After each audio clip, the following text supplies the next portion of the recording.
主内亲爱的阿姨、叔叔、弟兄姐妹们平安！感谢主赐给我们身体健康。因为疫情的关系，我们只能用网络来举行这个聚会，无法当面跟大家聊天、握手、见面。我相信大家都希望疫情可以赶快结束，然后我们可以聚在一起。但是其实隔着荧幕，还是可以感受到上帝对我们的爱。我也可以感受到大家的热情的参与这个聚会。来，我们一同用歌声赞美他，因为他是人类的主。我们要把荣耀归于上帝，是我们全世界的救主。好嘛，bagi Allah Bapa。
亲爱的上帝，我们感谢你，在这个疫情的情况之下，我们还可以感受到你对我们的爱，你对我们的恩典。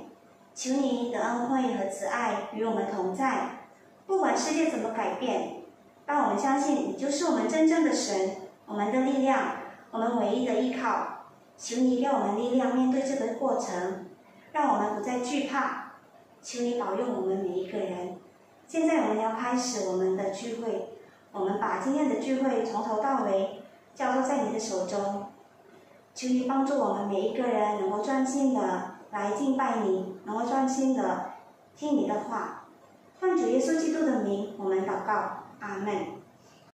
接下来我请大家站起来，不方便的可以坐下。我们一起念使徒信经。使徒信经，我信上帝，全能的父，创造天地的主。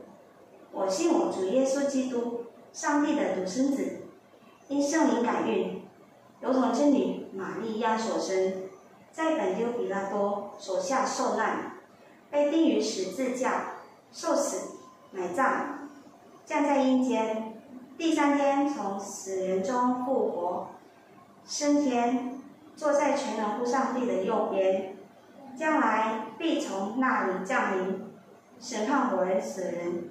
我信圣灵，我信圣而公之教会，我信圣徒相同，我信罪的赦免，我信身体复活，我信永生。阿门。大家可以坐下。好，现在让我们大家用诚挚的心来听主的话语。深深爱你这首歌是在说，我们赞美耶稣的时候，我们要充满着爱，我们要全心全意的爱他。深深爱你，勒比达拉玛尼。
Shalom Bapak Ibu yang terkasih, apa kabar semuanya? Berharap semua dalam keadaan baik, sehat, terpelihara di dalam kasih Tuhan. Sebelum kita merenungkan firman Tuhan, mari kita berdoa terlebih dahulu. Bapa yang penuh dengan kasih, sekalipun kami tidak berjumpa satu dengan yang lain, tapi Tuhanlah yang menyatakan diri kepada setiap pribadi lepas pribadi di rumah kami masing-masing. Tuhan, kami membuka hati kami memohon lawatan roh Tuhan yang memberikan hikmat pengertian, sehingga kami mengerti apa yang menjadi isi hati Tuhan, apa yang menjadi kehendak Tuhan, dan kami semua terus bertumbuh di dalam pengenalan yang benar akan Tuhan. Demi nama Yesus kami sudah berdoa dan mengucap syukur. Haleluya. Amin. Jemaat sekalian, pada hari ini tema renungan firman Tuhan adalah tentang persembahan. Ya, apakah persembahan itu kuantitas atau kualitas? Apakah jumlahnya atau mutu daripada persembahan? Ya. Jemaat sekalian, seringkali kalau bicara soal uang, ada banyak orang menjadi alergi, sensitif, ya, karena takut memiliki motivasi yang tidak benar ketika memberitakan tentang persembahan. Tapi mari kita belajar dari firman Tuhan. Jemaat sekalian, ada satu kali ada seorang jemaat orang muda. Pada saat kantong kolektor itu di depan dia posisinya, pemuda ini mengeluarkan uang 1.000 rupiah dan dia merogoh sakunya dan uang 1.000 itu dia masukkan ke dalam kantong kolektor. Tiba-tiba ada seorang bapak yang menjamah dia dari belakang. Dek, kemudian mengeluarkan uang 100.000 kepada anak muda ini. Lalu anak muda ini mengambil uang 100.000 itu, lalu dimasukkan juga uang 100.000 ke dalam kantong kolektor. Ya, dan dia berpikir di dalam hatinya, wah, bapak ini luar biasa ya, murah hati, bisa memberi 100.000 kepadanya untuk dimasukkan ke dalam kantong kolektor. Tidak lama kemudian bapak itu bilang, Dek, itu barusan uang adek yang jatuh, katanya. Jadi saya kembalikan. Ya, itu hanya satu humor saja, bahwa Bapak Ibu Saudara, seringkali ketika kita memberi persembahan, itu menjadi satu ujian, ya. Apa yang kita mau beri kepada Tuhan? Firman Tuhan diambil dari Injil Lukas pasal 21 ayat pertama sampai ayat yang keempat. Saya akan bacakan. Ketika Yesus mengangkat mukanya, ia melihat orang-orang kaya memasukkan persembahan mereka ke dalam peti persembahan. Ia melihat juga seorang janda miskin memasukkan 2 peser ke dalam peti itu. Lalu ia berkata, Aku berkata kepadamu, sesungguhnya janda miskin ini memberi lebih banyak daripada semua orang itu. Sebab mereka semua memberi persembahannya dari kelimpahannya, tetapi janda ini memberi dari kekurangannya. Bahkan ia memberi seluruh nafkahnya. Jemaat sekalian, di dalam teks Alkitab yang baru saja kita baca, Lukas sengaja menempatkan cerita persembahan janda miskin ini justru di antara cerita tentang ahli-ahli Taurat di Bait Allah, ya, dan orang-orang yang ada di Bait Allah. Pada nats yang sebelumnya kita sudah melihat bagaimana banyak kali janda-janda ini diperlakukan secara tidak baik oleh orang-orang ataupun para ahli Taurat pada zaman itu, ya. Dicatat di Injil Lukas 20 ayat ke-47. Bagaimana para janda ini banyak sekali kena tipu, ya, supaya tanah mereka atau harta warisan mereka itu bisa pindah ke tangan orang-orang lain, begitu. Padahal sesungguhnya Tuhan itu sudah memerintahkan kepada para pemimpin agama pada waktu itu supaya mereka memperhatikan para janda, melindungi mereka. Tetapi justru di dalam perikop yang sebelumnya kita melihat bahwa bagaimana para ahli Taurat ini memanfaatkan situasi, memanfaatkan agama untuk kemuliaan diri mereka sendiri. Banyak kali mereka ingin tampil di depan umum, mereka ingin pujian dari manusia, mereka ingin dihormati lebih daripada orang-orang yang lain. Ya. Kita melihat di sini adalah satu ironi. Ironi itu adalah satu situasi yang bertolak belakang, yang bertentangan dengan yang diharapkan. Ya, mestinya sebagai pemimpin agama tidak boleh dia bersikap demikian. Tapi yang kita lihat justru malah mereka dipenuhi dengan berbagai macam hal untuk bisa memanfaatkan situasi demi keuntungan pribadi. Dan juga kita melihat ada satu kontras. Kontras itu perbandingan, ya, hitam dengan putih. Perbedaan yang sangat mencolok antara ahli Taurat dengan orang-orang kaya dibandingkan dengan janda yang miskin. Nah, jemaat sekalian, orang-orang kaya dan para pemimpin Yahudi pada waktu itu mereka memberi lebih besar jumlahnya, nilainya, ya. Tetapi pemberian ini mereka beri justru keluar dari kelimpahan mereka. Ya, mereka punya kekayaan yang begitu banyak. Rasa bergantung kepada Tuhan justru sebaliknya sangat kecil. Karena mereka merasa terjamin dengan hartanya yang masih menumpuk, baik di rumah atau di lumbung penampungan di rumah mereka. Ya, jemaat sekalian, Tuhan Yesus, kita lihat dia sama sekali tidak terkesan dengan persembahan dari orang-orang kaya dan ahli-ahli Taurat yang begitu banyak. Kenapa? Karena Tuhan bilang sesungguhnya hati mereka itu tidak memberi, tetapi hati mereka itu tetap berharap untuk mau menerima. Menerima apa? Menerima pujian, menerima penghargaan, menerima kehormatan dari manusia. Ya. Dan juga karena Tuhan Yesus tahu bagaimana cara mereka mendapatkan uang tersebut, ya, dengan cara yang tidak halal, dengan cara menipu orang. Namun sebaliknya, apa kata Tuhan tentang janda tersebut? Sesungguhnya Tuhan Yesus berkata bahwa janda miskin ini telah memberi lebih daripada segala-galanya. Kenapa? Sementara orang kaya dan ahli Taurat memberi dari kelimpahan mereka, janda miskin ini justru memberi dari kekurangan, ya, dari kemiskinannya. Dia menempatkan semua mata pencahariannya, semua, biarpun jumlahnya kecil sekali, hanya 2 peser. Mungkin kalau dikonversi ke rupiah pada zaman sekarang, mungkin jumlahnya hanya 500 rupiah atau hanya 1000 rupiah, sangat kecil dibandingkan dengan persembahan dari orang-orang kaya lainnya. Ya. Nah, Alkitab mencatat janda miskin ini, sekalipun dia tidak disebut namanya, dia memberi persembahan dengan satu pengorbanan. Ya, dia memberi dari keseluruhan. Kenapa dia bisa memberi seperti itu? Karena hati yang mengasihi kepada Tuhan. Hati yang mengasihi kepada Tuhan itu membuat dia tidak lagi hitung-hitungan, ya, mau memberi seberapa besar, mau berapa banyak pengorbanan yang dia lakukan, dia tidak lagi hitung-hitungan, ya.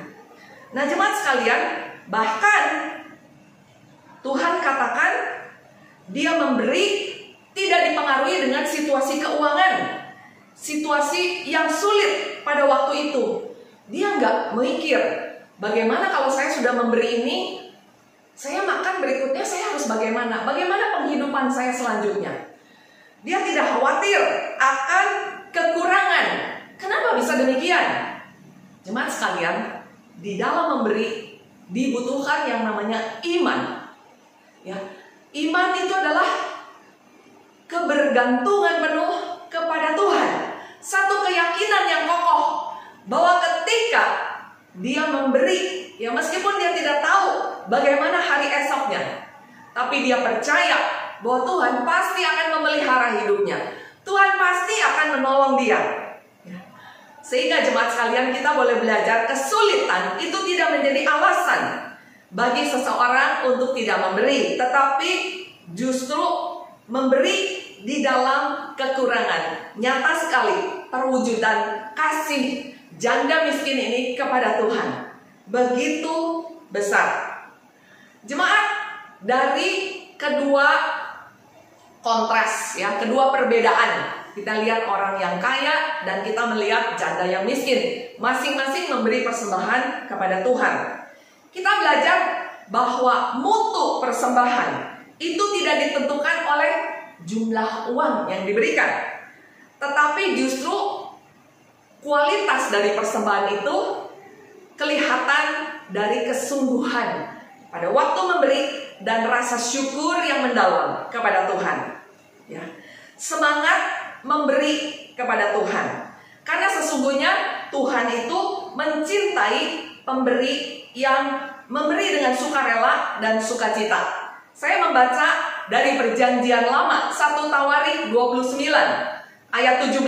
Aku tahu, ya Allahku, bahwa Engkau adalah penguji hati dan berkenan kepada keikhlasan, artinya ketulusan. maka aku pun mempersembahkan semuanya itu dengan sukarela dan tulus ikhlas. Dan sekarang umatmu yang hadir di sini telah kulihat memberikan persembahan sukarela kepadamu dengan sukacita. Pada saat umat Tuhan di perjanjian lama, mereka juga datang beribadah kepada Tuhan, dan mereka datang tidak dengan tangan kosong, tetapi mereka memberikan persembahan syukur kepada Tuhan karena menyadari kebaikan dan kemurahan Tuhan yang begitu luar biasa. Ya, nah, jemaat sekalian, kalau saya boleh bicara lebih dalam lagi, apakah Tuhan itu kekurangan sehingga Dia membutuhkan umatnya untuk memberi persembahan kepada Tuhan? Jujur, kalau saya boleh katakan, ya, seluruh alam ciptaan ini adalah milik Tuhan. Tuhan yang punya semua gunung-gunung, bukit-bukit, semua hewan, semua yang ada di bumi ini dimiliki oleh Tuhan. Ya. Dan kalau saya bicara lebih gamblang lagi, sesungguhnya Tuhan tidak membutuhkan uang persembahan kita, ya. Tetapi uang yang kita beri sebagai satu korban syukur di hadapan Tuhan itu menyatakan justru seberapa banyak kita mengasihi Tuhan. Memberi itu menjadi satu hak istimewa, ya. Karena ketika kita memberi, kita justru ditolong oleh Tuhan, dibebaskan oleh Tuhan. Dibebaskan dari apa? Dibebaskan dari segala keterikatan kepada harta, kepada berkat-berkat jasmani. Dan justru Tuhan mau agar kita lebih peduli baik kepada sesama, kepada pembangunan gereja Tuhan, pekerjaan misi, sehingga ada banyak hal yang bisa dilakukan dengan harta kekayaan yang kita persembahkan kepada Tuhan, ya. Dan persembahan yang berkenan kepada Tuhan itu adalah satu penyerahan total diri dan hati manusia kepadanya, ya. Ketika kita memberi, kita bukan hanya memberi uang, tapi kita juga memberi waktu kita, memberi tenaga kita, segenap karunia yang Tuhan percayakan kepada kita. Bahkan sampai ke titik tidak lagi berhitungan kepada Tuhan, ya. Kita rela memberi apapun juga karena berkat Tuhan yang berlimpah-limpah di dalam hidup kita. Nah, sikap memberi ini itu juga membuktikan bahwa kita hidup bukan lagi bergantung kepada harta benda, tetapi kita hidup bergantung sepenuhnya kepada Tuhan. Ini yang dikehendaki oleh Tuhan, ya. Sesungguhnya bahaya sekali kalau hati kita sudah terikat dengan harta benda. Kita akan mengalami kehancuran karena materi dan sulit untuk bangkit kembali. Injil Lukas pasal 12 ayat 34 mengatakan, karena di mana hartamu berada, di situ juga hatimu berada. Hati yang melekat kepada harta akan menimbulkan keserakahan dan cinta uang. Dan dari sana muncul berbagai macam kejahatan, ya. Jemaat sekalian, saya akan tutup renungan pada hari ini dengan satu kisah tentang seorang gadis kecil. Dan dia memang anak yang miskin. Dan pada saat dia datang ke gereja, tidak ada tempat bagi dia. Gereja itu sudah penuh sesak. Sampai pintu gereja pun, ya, sampai ke halaman itu penuh dengan orang-orang. Jemaat sekalian, gadis kecil ini diketemukan oleh Bapak Gembala, pendeta yang ada di sana. Kejadian ini terjadi di kota Kentucky, di Amerika. Dan kemudian Bapak pendeta ini melihat, "Dek, Anda mau beribadah?" "Iya, saya ingin ikut sekolah minggu." Dan Bapak pendeta ini membawa si anak ini untuk datang beribadah. Tapi kemudian orang tuanya juga yang belum percaya kepada Tuhan. Tapi anak ini tetap setia beribadah kepada Tuhan. Dan tidak lama kemudian anak ini jatuh sakit dan kemudian meninggal dunia. Pada saat anak ini mau dikebumikan, kedua orang tuanya yang tahu dan menemukan semua barang-barang peninggalan daripada anak ini, menemukan ada satu tabungan, ya, dan juga ada surat di kotak tabungan itu yang ditulis, ya, bahwa dia memberi 53 sen. Tidak banyak, saudara. Itu hasil dia kumpulkan selama beberapa waktu.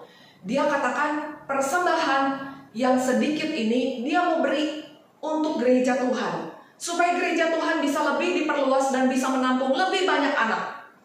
Bapak pendeta yang mengetahui kisah ini begitu terharu dan mengumumkan kisah tentang anak kecil yang memberi segala-galanya, keberadaannya kepada Tuhan.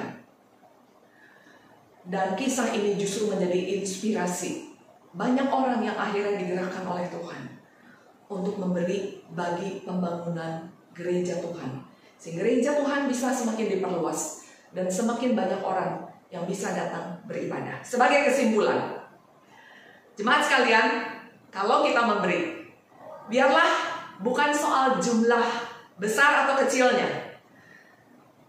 Persembahan itu adalah satu hal yang sangat pribadi. Tuhan pun mengajar ketika tangan kanan memberi, tangan kiri sebaiknya tidak usah tahu, ya.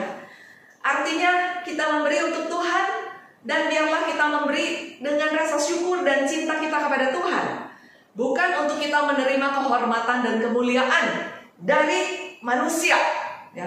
Dan juga bukan soal jumlah besar atau kecilnya, tapi soal sikap hati yang terdalam ketika kita memberi dengan rela, dengan sukacita, dengan pengorbanan, dan dengan iman untuk bergantung sepenuhnya kepada Tuhan. Amin. Mari kita berdoa. Bapa di dalam surga, terima kasih Tuhan. Kami kembali disadarkan Engkaulah yang empunya langit bumi dan segala isinya. Ketika kami memberi, sesungguhnya kami hanya mengembalikan sebagian kecil dari semua berkat yang datangnya daripada Tuhan. Biarlah Tuhan, renungan yang singkat ini boleh mengajar kami untuk kami memberi dengan sukarela dan sukacita, untuk menjadi hormat kemuliaan bagi nama Tuhan. Engkaulah yang menguji hati kami. Biarlah kami semakin bertumbuh mengasihi Tuhan lebih daripada waktu-waktu yang sebelumnya. Terpujilah Tuhan, di dalam nama Yesus kami sudah berdoa dan mengucap syukur. Haleluya. Amin.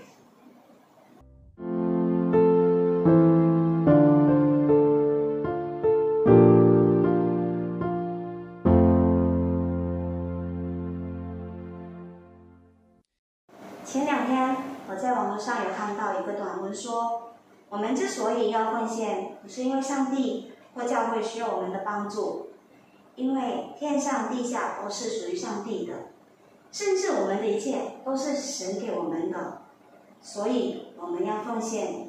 我们的奉献不但是要感谢神，也是应该的，是必要的。奉献就是爱主的实际行动。赞美至全。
来完美结束这个聚会。我请优萨牧师带领我们祷告。Susu AI, 我们祷告。Kiranya kemurahan dan kebaikan Tuhan senantiasa menyertai. Tuhan memberikan anugerah, kesehatan, kekuatan, dan berkat yang diperlukan boleh dicukupkan. Kasih karunia dari Allah Bapa, penyertaan Yesus Kristus, serta penghiburan Roh Kudus menyertai Bapak Ibu hari ini sampai selama-lamanya. Amin.